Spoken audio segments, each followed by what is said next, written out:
وہ آزادی کے لیے جو ہے وہ آواز اٹھائے گا یونائٹڈ نیشنز اور نئے ممالک بنے. اور بہت سے ورلڈ وار 2 کے بعد اور جو پیلسٹائن اور کشمیر کا مسئلہ تھا وہ ان ریزالوڈ رہا, اور اس کے اندر ایک اسپیکر نے بھی بات جو کی کہ یہ جان بوجھ کے اس کو as a bone of contention رکھا گیا کہ یہاں پہ ہر وقت ایک ایسا ایک فساد رہے, ایسی آگ رہے کہ پورا خطہ جو ہے وہ کبھی بھی ڈیولپ نہ ہو اور ہمیشہ جنگ کا خطرہ منڈلاتا رہے. اور ابھی بھی کچھ سال پہلے نیوکلیئر کوڈز ایکسچینج ہوئے تھے انڈیا اور پاکستان کے بیچ میں. یہ سب ہیومن رائٹ سے لنکڈ ہے. اگر ہم ہیومینٹی کی بات کرتے ہیں, اگر ہم لوگ آزادی کی بات کرتے ہیں, اگر ہم ڈگنیٹی کی بات کرتے ہیں, تو میں بہت سے فورمز پہ بھی گئی ہوں. اور کچھ عرصے کے لیے میں جب بنی تھی انٹرم سیٹ اپ کے اندر ہیومن رائٹس کی منسٹر اور ویمن امپاورمنٹ کی, تو اس وقت میں نے کیونکہ چند عرصے کا لیے تھی اور وہ بیسکلی لی بھی اس لیے تھی کہ تاکہ انٹرنیشنلی کشمیر کاز کو اس عرصے کے اندر جو ہے اور بھی زیادہ روبست طریقے سے انٹرنیشنلائز کیا جائے. تو مجھے یاد ہے کہ میں نے بے شک فیلڈ ہماری تھی, میری اپنی جو اسٹرگل یا ہماری جرنی وہ کشمیر کی اسٹرگل پہ رہی ہے, مگر کیونکہ ایک موقع ملا تو بہت سی جیلوں کا میں نے وزٹ کیا, کیونکہ خود کشمیر ایک سب سے بڑا پرزن ہے, چاہے وہ کوٹ لکھپت جیل ہو, چاہے وہ یہاں کی جو جیل ہے, سوری میں اتحاد کہہ رہی تھی, یہاں کی جو آپ کی پاکستان کی جیلیں, کراچی کی, آزاد کشمیر کی بھی میں وزٹ کی. کیونکہ چاہے کوئی پرزنر, چاہے کوئی کرمنل ہے, چاہے وہ کوئی پولیٹیکل پرزنر ہے, کوئی بھی ہے, پرزن از اے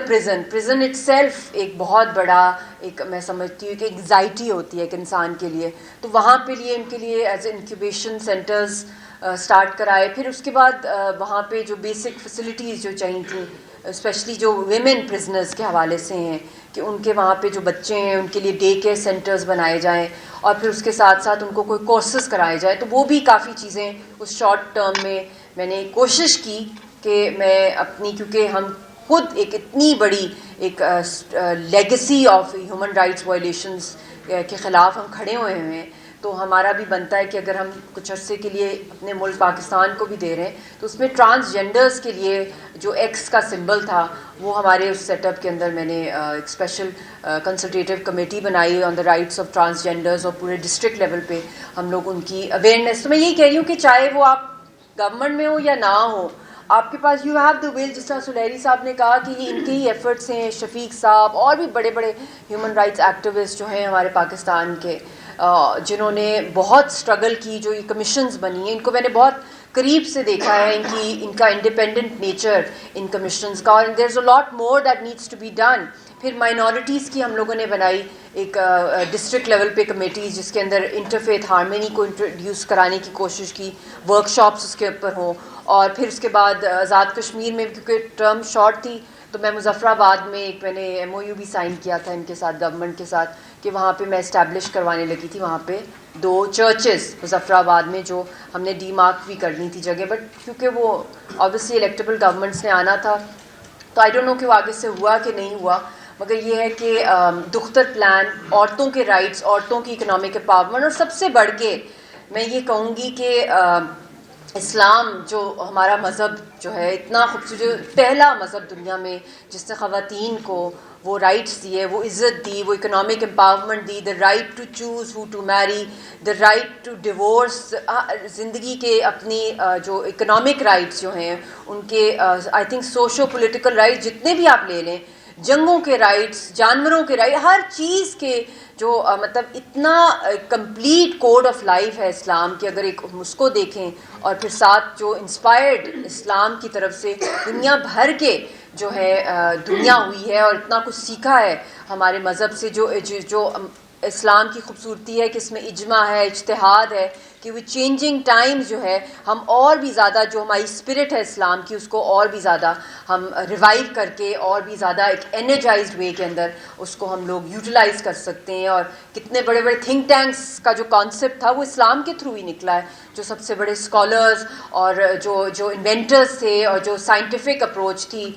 نیومرالوجی کو بھی دیکھ لیں, سائنس کو, انوینشنز بھی, ہر لحاظ سے جو یونیورسٹیز تھیں بغداد میں. تو آئی تھنک ہمیں اپنی روٹس کو بھی جاننا چاہیے, اور اس کے ساتھ ساتھ جو بیسک کوڈ ہے کہ ہم رسپیکٹ دیں گے تو ہمیں رسپیکٹ ملے گی. اور اس وقت جو دنیا میں اس وقت پیلسٹائن میں جو کچھ ہو رہا ہے, کشمیر میں ہو رہا ہے, 5 اگست کے بعد انڈیا نے دنیا کے سامنے جو ایک پین کے تھرو پوری قوم کی نسل کشی کا ڈیتھ وارنٹ لکھا 5 اگست کو، تو کیا ہوا؟ دنیا پروٹیسٹ ہوئی، شور مچا، اور کچھ بھی نہیں ہوا. اور اس کے بعد چند ہی مہینے کے بعد پوری دنیا کو ایک اللہ کا قانون ہے، کیونکہ دنیا کا قانون تو فیل ہو گیا ہے، جہاں کہیں بھی آپ دیکھ لیں کہ جہاں بھی ولنریبل لوگ ہیں، تو وہ ایک اللہ کا قانون آیا اور پوری دنیا کو اللہ نے بند کر دیا. اور تب مجھے ہزاروں ای میلز آتے تھے لوگوں کے کہ we can now feel, foreigners کے، یورپینس کے، نان مسلمس کے، مسلمانوں کے، ڈفرینٹ پاکستان میں سے بھی لوگوں کے، کہ بھی ہمارے بچے ہم مل نہیں سکتے، we are in the same house, یا ہم لوگ سڈن ڈیتھس ہو رہی ہیں فیملیز کے اندر، ہاسپٹلس کے اندر جو ہے وہ ہم لوگ مطلب اتنی اوور فل ہو گئے ہیں، ویکسینز نہیں مل رہی ہیں، وینٹیلیٹرز نہیں ہیں. تو وہ حالانکہ وہ ان کی جان بچانے کے لیے دنیا بھر میں وہ لاک ڈاؤنز ہوئے. کشمیریوں پہ تو لاک ڈاؤنز ہوتے ہیں ان کو قتل کرنے کے لیے، اناؤنسمنٹ کرفیوز کا ہوتا ہے، پھر وہ گھروں میں ریڈ کر کے ان کو مار دیتے ہیں یا ان کو غائب کر دیتے ہیں ماس گریوز کے اندر، یا انڈر گراؤنڈ ٹارچر سیلز کے اندر ان کو ڈگ کر دیتے ہیں، ان کی گریوز کو. ڈیڈ باڈیز بھی نہیں ملتی، سکنز کو پیل کر دیتے ہیں، لٹکا دیتے ہیں. ایسے ایسے گروس ہیومن رائٹس وائلیشنز ہیں کشمیر کے اندر، جو نئی سے نئی half widows, half mothers, half orphans, bond orphans, جن کے والد جو ہیں یا والدہ والد جو ہیں وہ شہید ہو گئے جب وہ پیدا ہوتے ہیں وہ بچے، اور وہ بچے جن کو پتہ ہی نہیں ہے کہ ان کے والد کب ملیں گے یا والدہ کب ملیں گی، they are half orphans like my daughter Razia Sultana. she has no idea. وہ اپنے والد صاحب کو 12 سال کی ہو گئی ہے خیر سے، she was just only 2 years old جب اپنے پاپا کو ملی، اور اس وقت بھی تب ملی لاسٹ جب وہ جیل میں تھے، اور بچی تک کو انہوں نے ٹارچر کیا انڈین فورسز نے. تو میں یہ کہتی ہوں کہ یہ انارمس قسم کی جو آئی تھنک ہارفک جو بھی سینز آتے ہیں میری آنکھوں کے سامنے، اسی طرح لائف تو چلے کشمیریوں نے، پیلسٹینینز نے دیکھے ہیں جو کچھ ان کے ساتھ ہوتا ہے. یہ ایک شخص کی بات نہیں ہے، قوم کے ساتھ نسل در نسل ہو رہا ہے. مگر دنیا نے وٹنس تو کیا ہے اس دور کے اندر، لاسٹ ایئر سے، لائیو جینوسائڈ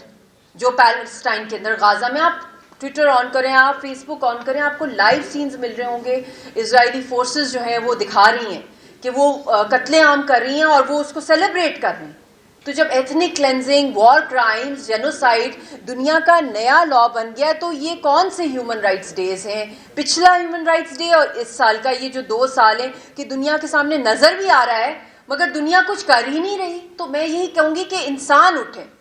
مجھے نہیں پتا کہ ہم ہیومن رائٹس ڈیفینڈرز ہیں یا ہمیں اپنے ہیومن رائٹس کا پتہ ہے، انسانیت کی میں بات کر رہی ہوں، یا ہمارے میں اتنی اویئرنیس ہے یا کیا ہے. مگر کوئی جاہل ہو، کوئی ان پڑھ ہو، کوئی اندھا ہو، گونگا ہو، بہرا ہو، مگر اللہ نے ہم سب کو دل دیا ہے، تو اس دل سے ہم فیل کر سکتے ہیں ایک دوسرے کی جو پین ہے، یا ایک دوسرے سے ہم کنیکٹ کر سکتے ہیں. تو ایٹ لیسٹ ہم اپنے دل کی آواز سنیں اور ہم لوگ نکلیں. ہم ہی وہ انقلاب بنیں گے جو دنیا کے اندر اتنی زیادہ یہ جو لیگل بنتی جا رہی ہیں جینوسائڈل ایکٹس، یہ آج ادھر ہیں تو کل یہ ہمارے ساتھ، ہم سب کے ساتھ ہو سکتے ہیں. آخر میں بس یہی کہوں گی کہ بہت چھوٹی سی گزارش ہے دنیا سے بھی، اور جو کوئی سن رہا ہے اس ایونٹ کے تھرو، کہ ایک تو کشمیریوں کا ایک خون کا قطرہ اور ایک پیلسٹینینز کا ایک خون کا قطرہ. میں یہ سوال پوچھ رہی ہوں دنیا سے اور التجا بھی کر رہی ہوں کہ is it equal to the drop of blood of any other person on this planet? بس ہمیں وہ اس چیز کا جواب بھی چاہیے اور اس چیز کی خواہش بھی ہے کہ ہمارے خون کا قطرہ اور کسی اور شخص کا خون کا قطرہ کیوں نہیں ایکول ہے. بہت بہت شکریہ.